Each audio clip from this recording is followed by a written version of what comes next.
Preparing this image of the goat with one horn to be printed as a 16 by 20 print. And I'd like to put a border around the edges, each 1 inch on each side. So that means 2 inches on each dimension will be a border. That means this picture needs to be cropped 2 inches less than 16 by 20. So that would then mean that you'd have to crop this at 14 inches by 18 inches.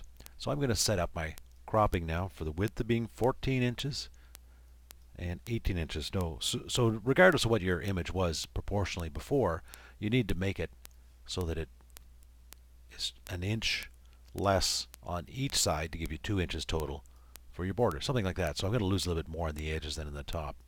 There we go. So we've got our image cropped now. Now I'm going to add in the inch on each side by going to the image canvas size.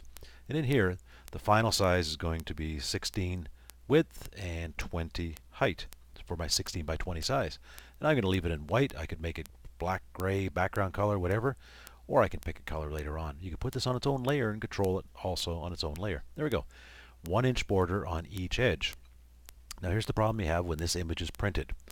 When you send this to be printed in Photo Loans, they'll print it on roll paper. And so the white will extend way beyond the edges here, and they'll use a pair of scissors and do a rough cut around the edge, give you an oversized piece of paper.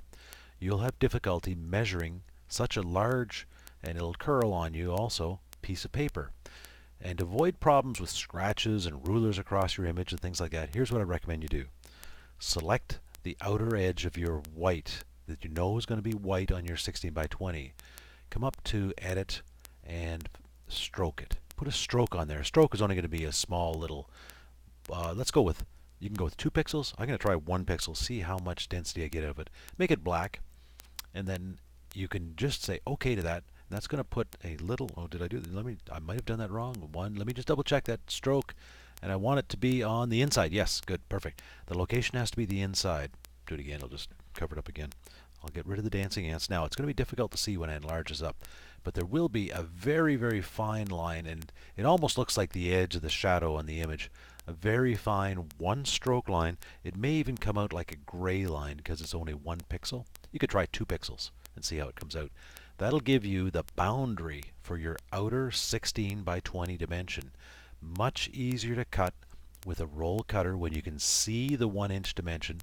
And that just avoids putting rulers across your image and scratching it because it's a large curling piece of paper that's difficult to handle. So put that little stroke around the edge and that'll give you your outer dimension that you trim to.